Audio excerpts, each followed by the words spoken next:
오늘은 12월 첫째 주일입니다. 성탄의 계절을 맞아서 예수님의 누가복음에 나타난 예수님의 탄생 사건을 4주 동안 살펴보려 합니다.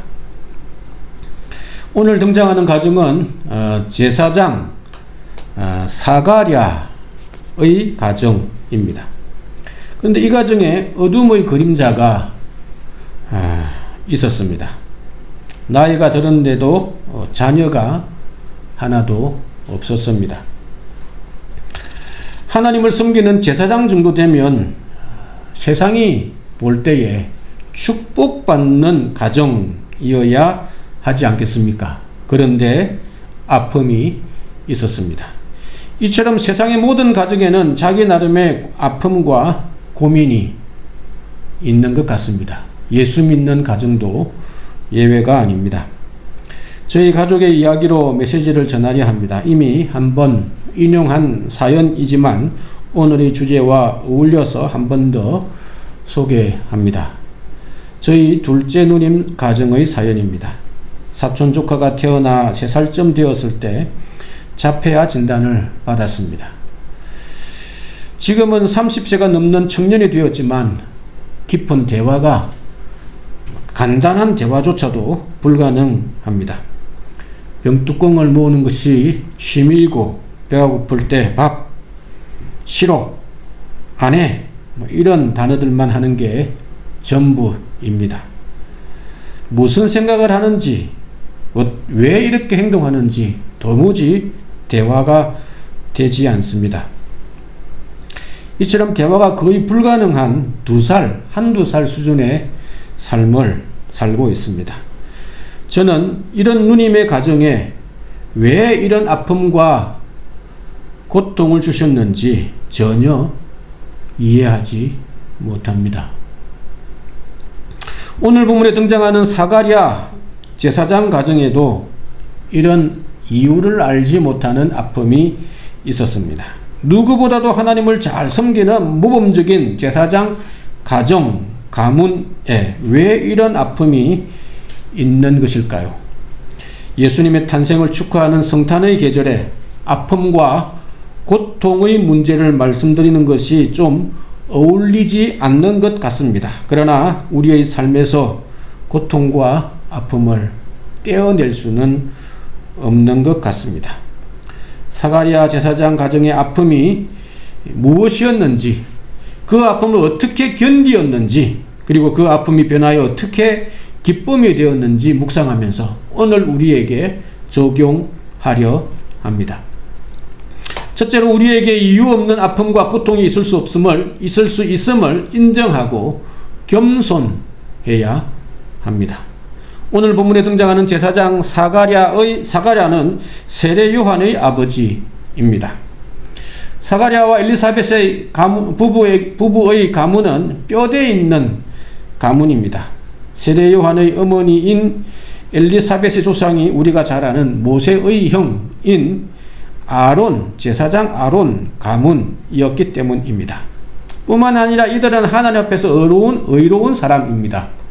오늘 6절에 보시면 이 두 사람이 하나님 앞에 의인이니 착한 사람들이다, 올바른 사람들이다 라고 이야기하고 주의 모든 계명과 규례대로 흠이 없이 행했다 라고 기록합니다. 오늘 우리말로 하면 모범생이었다 라는 것이죠. 그런데 이 가정에 이유 없는 아픔이 있었습니다. 나이가 많이 들었는데도 자녀가 없었습니다. 게다가 이제는 설상가상으로 나이가 많아서 더 이상 임신조차도 거의 불가능한 상황이었습니다. 물론 당시에 자녀가 없는 것은 조롱거리였고 문제가 있는, 죄가 있는 가정이다 라는 것이었고 또 그것이 이혼의 사유가 될 정도였습니다. 그럼에도 불구하고 나이가 들 때까지 한 여인을 끝까지 사랑한 것은 사가랴가 얼마나 좋은 사람인가 하는 것을 보여줍니다. 제사장 가문의 가정으로서 뼈대 있는 건강한 가정이었는데도 불구하고 이유 없는 아픔과 고난 중에 있었던 것처럼 오늘 우리에게도 이유 없는 아픔과 고통이 있을 수 있습니다. 이것이 우리의 인생이고 이것이 우리의 신앙생활입니다. 근데 조심해야 할 것이 하나 있습니다. 우리에게 있는 아픔과 고통을 구분할 수 있어야 합니다. 진짜 아픔과 가짜 아픔을 고통할 수 있어야 합니다.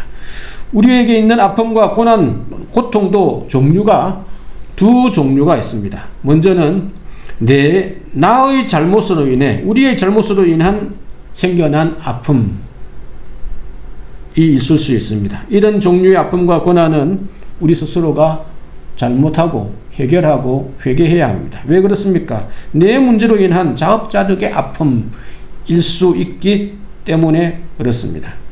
그런데 차원이 다른 아픔이 있습니다. 두 번째로 내가 잘못한 것도 없는데 이유가 없는 아픔이, 고통이 있을 수 있다 하는 것입니다. 오늘 본문의 사가랴 가정의 아픔, 저희 누님과 같은 가정의 아픔입니다. 이 둘을 구분할 수 있어야 합니다. 근데 간혹 우리는 자신의 잘못으로, 물론 부지불식간에 알고 지은 죄가 있을 수도 있고 모르고 실수한 것도 있을 수 있습니다. 어쨌든 자신의 잘못으로 인한 고난과 어려움이라 생각하지 잘 않습니다. 그리고 왜 나에게 이런 아픔이 생겼을까? 하나님을 탓할 때가 종종 있습니다. 우리에게 주어진 어떤 아픔은 나의 문제로 인한 것일 수 있음을 알아야 합니다. 그럴 때는 내가 나의 잘못을 바르게 잡고 고쳐 나가야 합니다. 내가 올바르게 살지 않아서 내 고집대로 살려고 했다가, 마음대로 했다가 생겨난 아픔이기 때문입니다. 나의 문제를 하나님께 솔직하게 인정하고 하나님께서 원하시는 삶을 살기로 연습하고 조금씩 고쳐 나가면 이런 아픔, 이런 어려움은 적어지게 될 것입니다. 그런데도 오늘 본문처럼 신앙이 좋은 사람에게도 이유 없는 아픔과 고난이 있을 수 있습니다. 이것이 오늘 본문이 우리에게 말씀하고 싶어 하는 내용입니다. 그러니 우리 잘못이 아니라면 아픔이 있다고 낙심하지 마시기 바랍니다. 이유 없는 아픔도 있기 때문입니다. 그러니 우리 문제로 인한 아픔이 아니라면, 우리 잘못으로 인한 아픔이 아니라면 스스로 자책하지 마시기 바랍니다. 그래야 계속해서 하늘을 우러러 하나님을 바라볼 수 있는 용기가 생겨날 것이기 때문입니다. 또한 이유 없는 아픔과 고난이 있을 수 있기 때문에 누군가의 아픔과 고난을 함부로 판단해서도 안 됩니다. 우리 스스로에게도 자책하지 말아야 하지만 또 다른 사람, 그의 잘못이 아닌 이유를 알지 못하는 아픔이 있을 수 있기 때문에 또 다른 사람을 함부로 판단해서는 안 됩니다. 그런데 우리는 간혹 이런 실수를 범합니다. 어느 나라에 지진이 나면 우상숭배해서 그렇다라고 이야기하기도 하고, 사건과 사고가 나면 저건 벌받은 거다 그렇게 말하기도 합니다. 그러나 피해 당사자가 한번 돼 보십시오. 얼마나 뼈아픈 얘기겠습니까? 세상 모든 것을 알고 통달한 것처럼 함부로 판단하고 말해서는 안 됩니다. 간혹 믿음이 좋다는 분들이 이런 실수를 범합니다. 너무 자기는 바르게 살려고 하다 보니 또 다른 사람을 품을 수 없는 생각이 드는 것입니다. 그러나 이유를 알 수 없는 아픔과 고난이 있을 수 있음을 인정한다면 우리는 그 고난 앞에 우리 또한 겸손해야 하고 솔직해야 하고, 또 다른 사람 또한 앞에서 다른 사람의 고난 앞에서도 겸손해야 합니다. 어떻게 보면 이유를 알 수 없는 아픔과 고난은 누구의 말처럼 우리의 인생이 풀리지 않는 수수께끼입니다. 이 땅의 모든 것이 고난과 아픔 앞에서 사실은 무력합니다.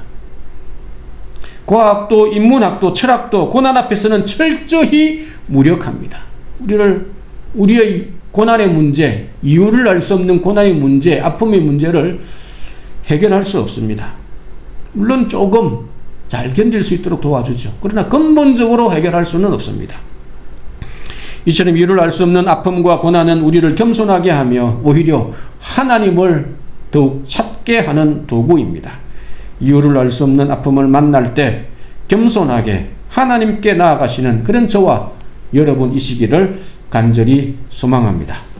두 번째로 이유를 알 수 없는 아픔 속에서도 주님과 동행하는 법을 배우게 하시는 것이 오늘 본문의 두 번째 교훈입니다.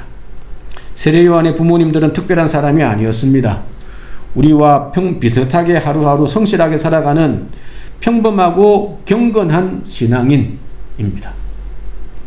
예수님 당시에는 요리를 잘 못해도 이혼 사유가 되었던 시대입니다. 물론 다는 아니지만 어떤 이상한 사람들은 그렇게 했다라는 것이죠.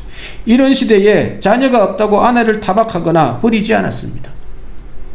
오히려 아내를 위해 기도하며 주어진 임무에 성실했던 평범한 부부였습니다. 저는 바로 이것이 믿음 좋은 사람의 중요한 특징이다 라고 확신합니다. 이유 없는 아픔 속에서도 좌절하거나 포기하지 않고 상대방에게 책임을 전가하지 않고 성실한 삶을 사랑하며 살아가는 가정이었다 하는 것입니다. 그런데 문제는 우리가 이유 없는 아픔을 만났을 때 이렇게 건강하게 반응하지 못한다는 데에 있습니다. 처음에 어떻게 반응합니까? 부정하다가 아닐 거야. 그럴 리가 없어. 라고 부정하다가 화를 냅니다. 왜 나에게 이런 아픔을 주시는지 분노합니다. 하나님 없다. 부정하기도 합니다.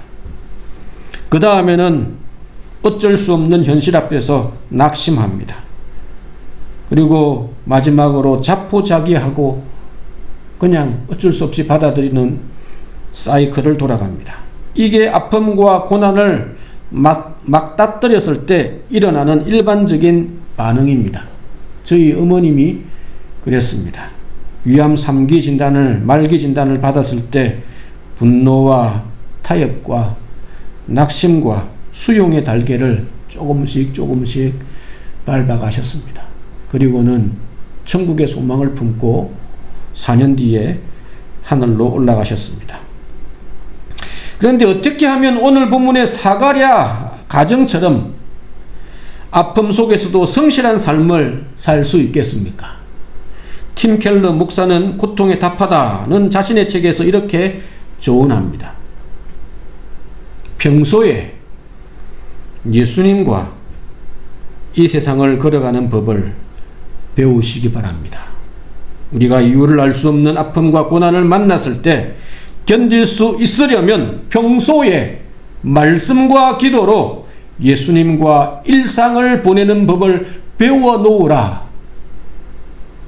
라고 조언했습니다. 다시 말해서 평소에 일상에서 평범할 때, 일 없을 때, 아픔이 없을 때 말씀과 기도 훈련을 통해 신앙의 내공을 닦아 놓으라. 그 외에는 이 고통의 시간을 통과할 길이 없다 라고 이야기했습니다.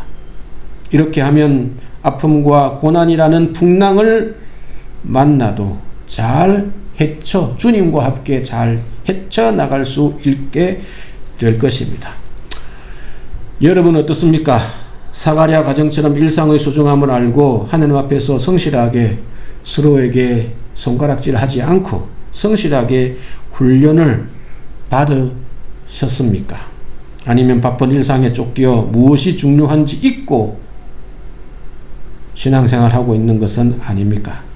그러다가 아픔과 고난이라는 세상의 풍랑을 만나면 좌초할 수밖에 없습니다. 그 배의 닷이 예수님께 딱 닿아 있어야 어떤 풍랑과 고난이 다가와도 넘어지지 않는 것입니다. 풍랑이 잔잔할 때 주님과 동행하는 훈련을 성실하게 받으심으로 신앙의 내공을 차근차근 쌓아 놓으시는 모두가 되시기를 소망합니다. 2009년에 별세한 서강대 영문과 장영희 교수를 아시는 분들이 있을 것입니다. 문학의 숲을 거닐다 라는 에세이를 쓰신 분인데요. 장 교수님은 생후 1년 만에 소아마비가 찾아왔습니다. 세상에 누르면 얼마나 불행합니까? 무슨 잘못을 했길래 한 살 되는 돌박이 아기가 소아마비를 앓고 장애를 가지게 되었습니다. 그런데 이런 장애를 가진 그녀에게 고난의 풍랑이 한꺼번에 몰려옵니다. 이제 좀 편안한 삶을 살 것 같은 49살의 나이에 2001년입니다. 유방암이 발생합니다. 근데 또 그 유방암이 2004년 척추로 전이 됩니다. 그리고 또 엎친 데 덮친 격으로 2008년에는 간암까지 발병합니다. 그런데 놀라운 것은 이런 고난의 연속이었던 그녀가 하나님은 일어나는 것을 가르치기 위해 넘어뜨린다 라고 이야기하면서 오뚜기처럼 일어나 2009년 하늘의 부름을 받을 때까지 5년 동안 치열하게 자신에게 주어진 사명을 성실하게 감당합니다. 한 학기에 3과목의 강의를 하고 4권의 책을 번역하고 고등학교 영어 교과서까지 집필하기도 했습니다. 이것이 고난을 이겨내는 신앙의 내공입니다. 그녀에게 어릴 때부터 장애가 있었기에 그것을 믿음으로 잘 극복하고 훈련했기에 결국 이런 아픔 또한 잘 견디어내는 찬란한 빛나는 별이 되었다 하는 것입니다. 우리에게 주어진 일상이라는 기적 속에서 말씀과 기도로 예수님과 동행하는 법을 잘 훈련하심으로 우리의 마음에 신앙의 내공을 잘 키우시는 저와 여러분 되시기를 바랍니다. 그리하여 어떤 풍랑이 닥쳐온다 해도 넉넉하게 풍랑을 주님과 함께 헤쳐나가는 우리 모두가 되시기를 소망합니다.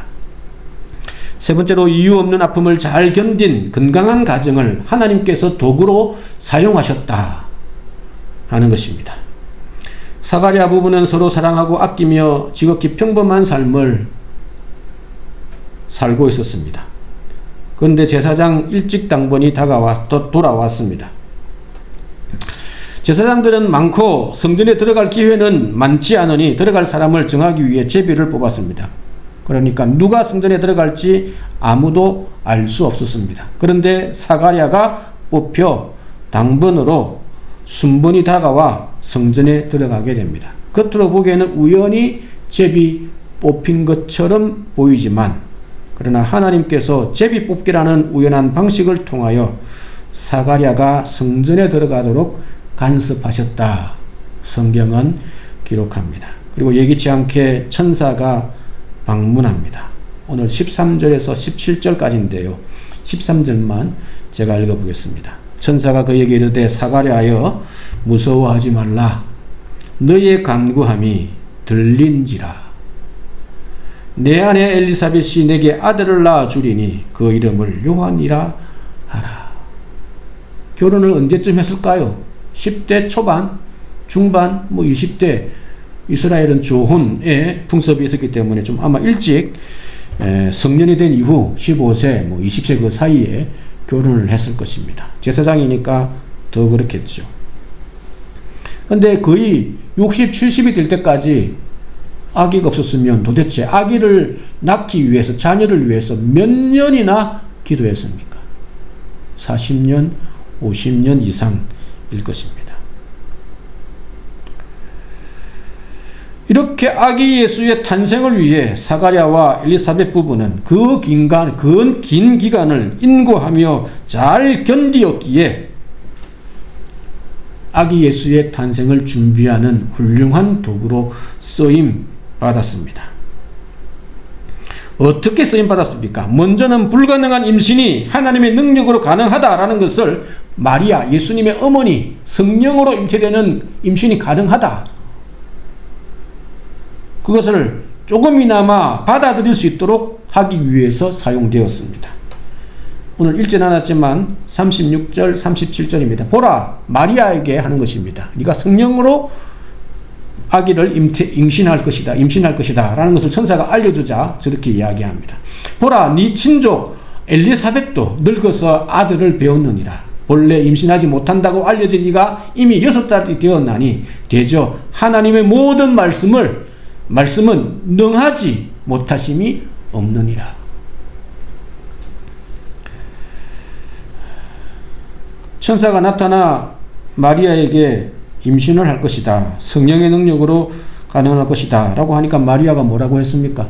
제가 남자를 만나지도 않는데 어떻게 임신할 수 있겠습니까? 그러자 이렇게 이야기한 것입니다. 너희 친척 엘리사벳 할머니를 봐라. 할머니가 임신한 지 6개월이 지났다. 하나님의 말씀에 능치 못한 것이 없단다 라고 하며 세례 요한의 어머니 엘리사벳 가정은 예수님의 탄생을 준비하는 도구로 사용이 되었습니다. 그 다음으로 엘리사벳 부부는 어떻게 쓰임 받았습니까? 하나님의 아들이신 예수님께서 이 땅에 오심을 준비하는 세례 요한을 낳게 됩니다. 우리가 잘 아는 것처럼 세례 요한을 통해서 예수님의 사역이 잘 준비되었습니다. 이처럼 하나님은 아픔을 잘 견딘 한 사람, 아픔을 잘 견딘 한 가정을 자신의 도구로 사용하십니다. 그러니 아픔이 있는 곳에, 고난이 있는 곳에, 사명이 있는 곳에, 아픔이 있는 곳에 사명이 숨어 있습니다. 그 사명은 아픔을 신앙으로 극복한 사람에게 발견되어지는 보석입니다. 이 사명은 고난을 인내로 견딘 사람에게 주어지는 훈장입니다. 우리 또한 예외는 아닙니다. 신앙의 특별한 수준은 따로 있지 않습니다. 평범한 우리가 고난이라는 광야를 통과했을 때 하나님의 손에 들려진 특별한 문맷돌이 되어지는 것입니다. 우리가 특별해서가 아닙니다. 우리 믿음이 특출나서가 아닙니다. 우리 또한 성경에 등장하는 역사의 주인공이 될 수 있습니다. 그 이유는 우리 때문이 아닙니다. 하나님께서 고난을 통하여 우리를 빚어 가시기 때문에 가능한 것입니다. 이것이 오늘 우리에게 말씀하시는 중요한 메시지입니다. 우리 또한 이 세상을 살면서 이유를 알 수 없는 아픔과 고난을 만날 때가 간간히 있습니다. 이 아픔과 고난을 보약 삼아 우리에게 주어진 일상과 사명을 성실하게 감당하는 우리가 되기를 소망합니다. 또한 평소에 말씀과 기도의 훈련으로 건강하게 형성된 신앙의 내공으로 예수님과 함께 동행할 줄 아는 저와 여러분이 되시기를 소망합니다. 말씀을 마무리하려 합니다. 세례 요한은 구약 성경의 문을 닫고 신약 성경의 문을 열었다는 평가를 받는 아주 중요한 인물입니다. 또한 이 땅에 오실 예수님을 준비하기 위해 먼저 보냄을 받은 나실인입니다. 나실인으로서 광야에서 지내며 메뚜기와 야생꿀을 먹으며 이스라엘 백성들에게 회개의 세례를 선포하며 자신의 제자들을 예수님께 넘겨드리는 예수님의 사역을 준비하는 사역을 감당했습니다. 이런 특별한 사명을 가진 세례 요한이 어떻게 해서 태어날 수 있게 되었습니까? 하나님께서 이유를 알 수 없는 아픔 중에도 성실하게 살아갔던 한 부부를 기억하시고 그들의 간구를 응답하셨을 때부터입니다. 이때부터 그들의 아픔은 역전되어 오히려 부러움의 대상과 존경의 대상으로 변화되었습니다. 하나님은 예수님의 탄생을 위한 첫 번째 준비 작업으로 보통 사람의 아픔을 치유하시며 예수님의 탄생을 준비하신 것입니다. 오늘 우리도 마찬가지입니다. 우리의 기도가 부족하다고 포기하지 마시기 바랍니다. 우리의 믿음에 의심이 있다고 감추지 않기 바랍니다. 오히려 연약한 우리 모습 그대로, 의심하는 믿음 있는 그대로 하나님께 나아가는 우리가 되기를 소망합니다. 그 연단의 터널을 통과할 때에 우리의 의심은 확신으로 변하고 우리의 슬픔은, 우리의 아픔은 기쁨으로 변하게 될 것입니다. 하나님께서는 이런 성실하고 솔직한 우리의 이유를 알 수 없는 아픔을 기쁨으로 변화시킬 줄로 믿습니다.